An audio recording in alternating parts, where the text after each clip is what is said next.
Hey guys, welcome back to Fromthedepths with ChillBuilder here. Today we're having the season finale of Stradani Civil War, Echoes of the Union.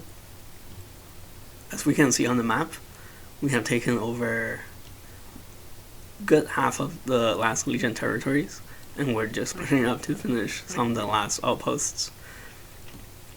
We have exposed the enemy's HQ. So we can strike at the HQ directly, but to prevent being surrounded by enemy forces, we'll take out each of the remaining bases. Listening.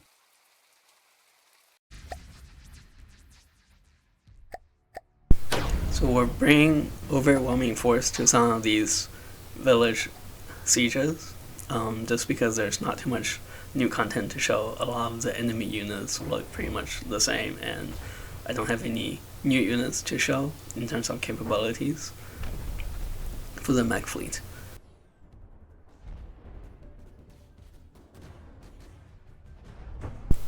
It actually took me a while to get around to recording the voiceover for this episode because I had a lot of commitments outside of FTD in the last couple of weeks leading up to the holidays.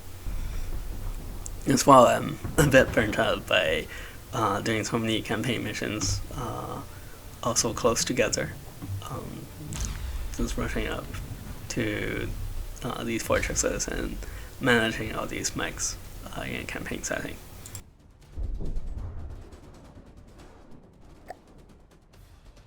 Listening. Engaging now.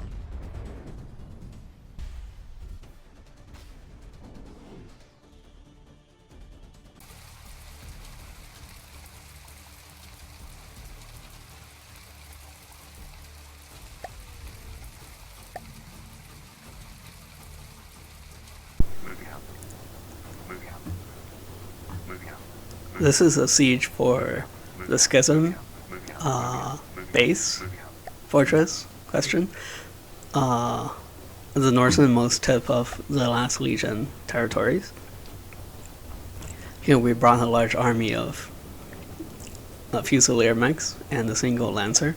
And it's funny because we're using the Lancer instead of shock cavalry as light cavalry for flanking maneuvers. The reason we did this is because the enemy units here are quite small and they're on land, so the hull of the Lancer doesn't handle the transition from water to land very well. There's a certain chance it can crash the legs into the ground, as we see in one of the previous missions. So instead we just walk around the island, or rather gallop around the island and use our long range firepower to as artillery to hammer these fortifications from all sides. It is quite effective. There was a chance when I was building this mech to make everything cheap and rely only on the 2 spears instead of any long range weapons. I don't like building units that have no options to deal with different types of opposition. So I gave it its plasma repeaters in addition to the direct input gun array. So it's a very well-rounded unit.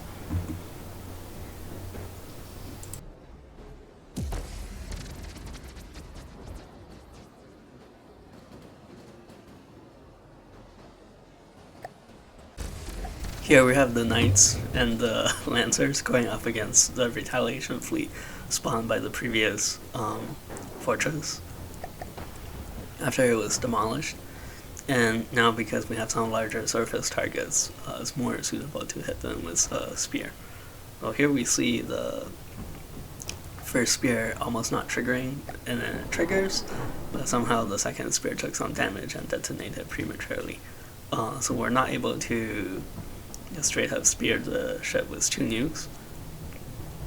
But then we switch the Lancer to long range mode, and its range weapons was able to take out quite a bit of damage on the surface warship. The surface ships are not too threatening in this battle. Their range weapons are kind of limited, and they lack the maneuverability to get into good positions against our more mobile units. They are quite durable though. They can take quite a bit of hit, but eventually we make quick work of them.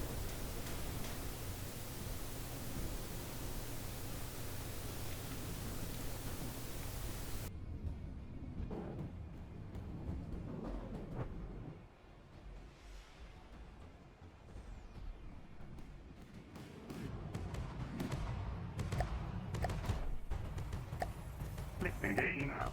Engaging now.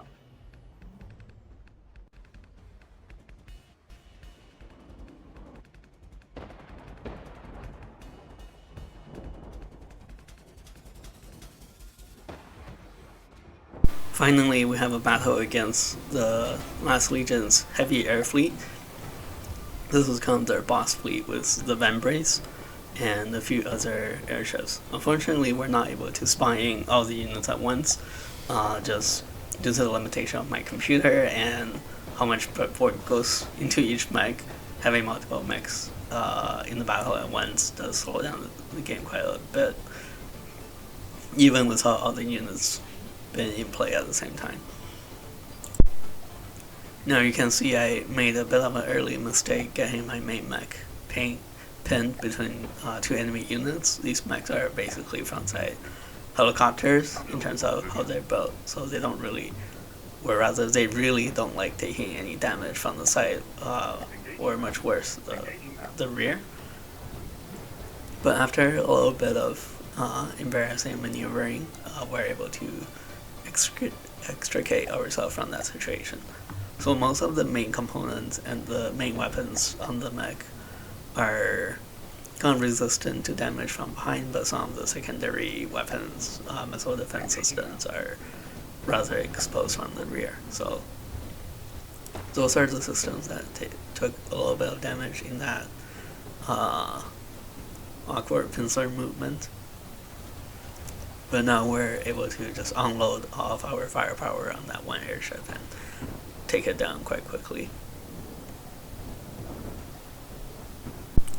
These last Legion designs do remind me quite a bit of the designs you typically see in Space Engineers. And I did actually play Space Engineers for about a week or two just to familiarize myself with the game. It's a very old game, but I don't know too much about it, and it's fun to learn and see what people came up with for the game, right? And it's a very different kind of game than Fromthedepths, whereas Fromthedepths has extremely deep weapon mechanics and very shallow building in terms of like physically building and repair mechanics. It's almost like so shallow that it's unbalanced, as well as the material transfer and resource gathering mechanics. It's the opposite for Space Engineers, where they have very shallow, again, weapon and damage mechanics. Especially it's kind of cartoony with how low the range and the projectile speeds are. It's just really difficult to work with and have in-depth combat without having tons and tons of mods, which like makes a whole different level of depth that's kind of annoying to deal with for that game. But they have really good building and resource gathering mechanics, and it makes you want to build walkable ships where you can walk around inside the ship, which is quite interesting. So both games have their own strengths, but I'm very glad that years back I picked Fromthedepths as a game to play. So now we're finally fighting the Vambrace, but at this point we have just a lot of units ganking upon this one ship. It is a very meta design. They have a lot of high-speed kinetic APS weapons, so we're not really able to dodge all of his shells. So the Vambrace is a very meta design. It's very similar to the last Legion's own version of the Cobalt, except has a little bit of variety in weapons and a little bit more ability to shoot to the side. It's not as min-max optimized as a Cobalt. It does look a little bit more interesting in terms of having things, turrets that turn to different directions. However, it is a very compact design, which means it's quite vulnerable to plasma weapons that a lot of my mechs carry. A lot of these mechs are designed to go up against Steel Strider or Great Talon Craft in the Magneter campaign, so they do carry plasma weapons as well, just for flavoring. Plasma weapons look pretty cool, but the plasma is not as well optimized against surface ships that we've seen earlier, as well as the Spartanheim Raider pirate faction, so it was great to finally see the plasma cannons shine now against some of these more late game enemies. Listening.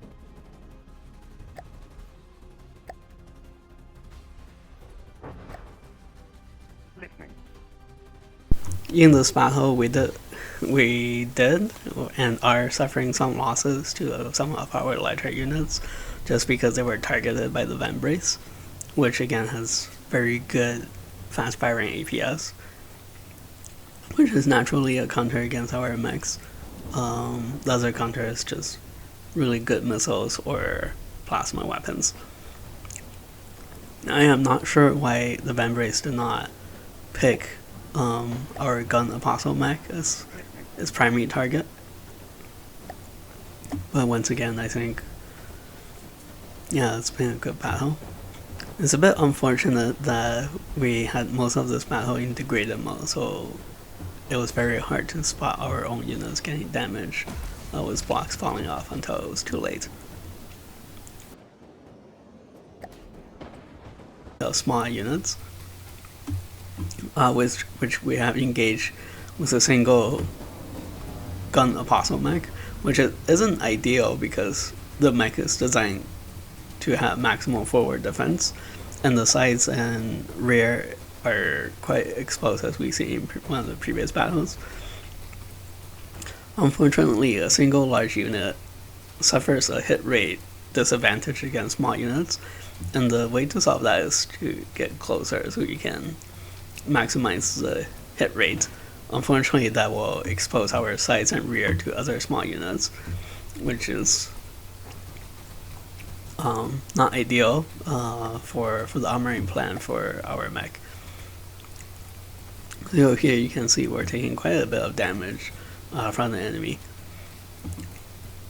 This missile boat is surprisingly resistant because it should be packed with ammo crates for how many missiles it's carrying, but it seems to be very lucky here in terms of not setting off the ammo explosion. Nevertheless, we managed to cut it in half, and then we had to retreat our mech for some repairs.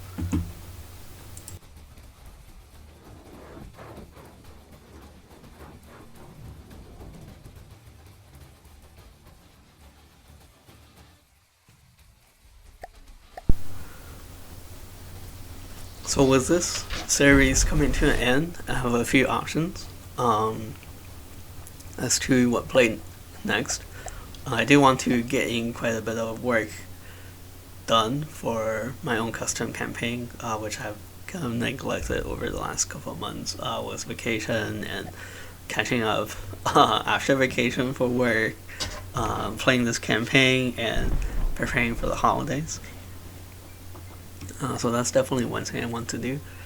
And another is they finally updated the Neater campaign with new units, different rule sets a little bit. I think that'll be a great time to do the Imperial Navy pieces versus Neater playthrough. I'll probably use Diplomacy in that campaign, considering the Imperial Navy units are not super meta, and they're definitely not too cheesy.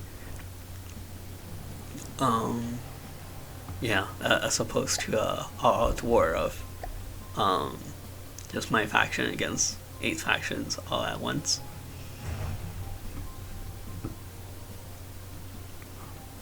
And then one final thing, as I know a lot of people have been asking for tutorials, and it's definitely something I want to do, but just in terms of time constraint,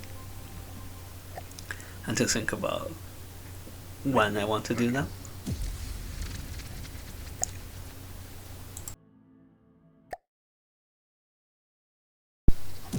So here, unfortunately, we had to pull out our Apostle Mech from engagement with Last Legion HQ.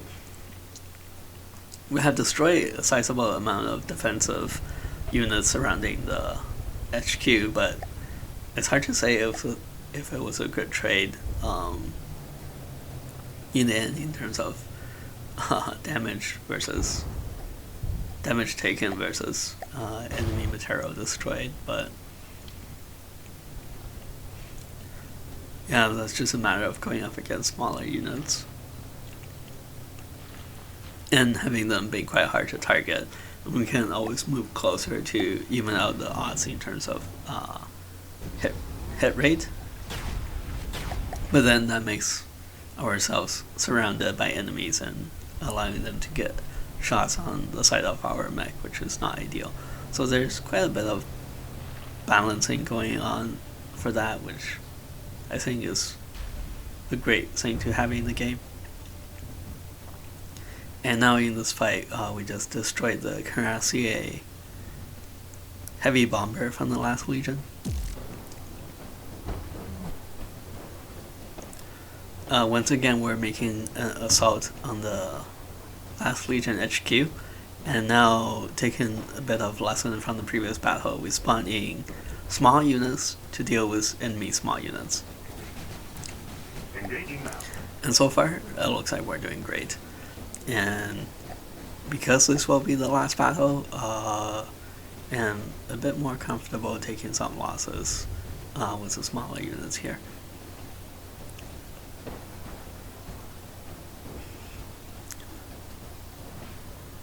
I believe these are Fusiliers, and a lot of them are the B variant, specialized with anti-large weaponry. Engaging now. So they're basically just the economy variant with large missiles attached to the back.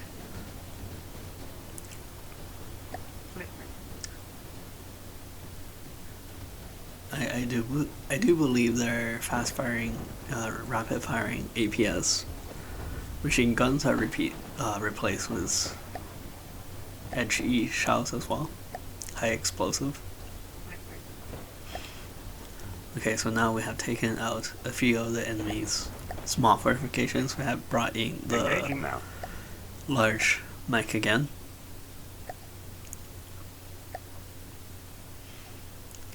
And now we're just systematically demolishing enemy fortifications surrounding the main HQ.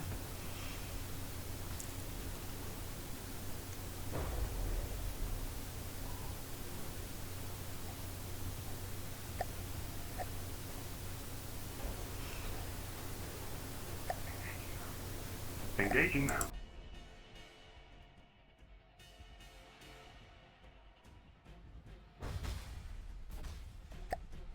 Engaging now. Listening. Engaging now.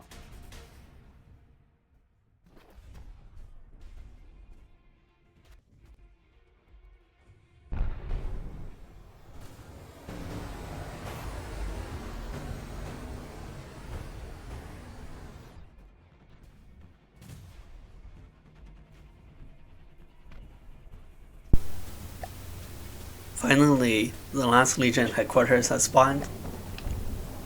It is a pretty funny shape, like a stack of pancakes or with a Grand Cannon barrel sticking out a little bit.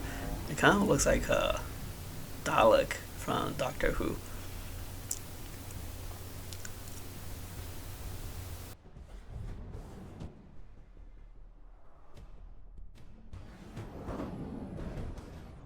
It is pretty annoying to fight. Does lag the game a lot just with the amount of missiles it has. Um, but I think we're fairly okay at defending against missiles coming from all directions. Or rather, one direction. Our shield is able to move a little bit to block it. And as well, this fortress is made in a very compact manner, so our plasma weapons does do quite good damage against it.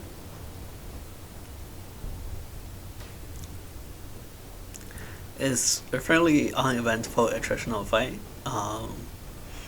so yeah, not very cinematic here, not too many weird stuff going on. We just kind of grind down the fortress from one single direction.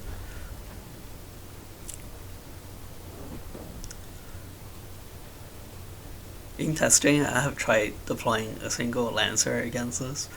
The fortress is able to kill the Lancer mech before it gets close, but provided that the Lancer can get in range, there's a few funny connection things going on in the fortress that its double nukes are able to kind of destroy it instantly.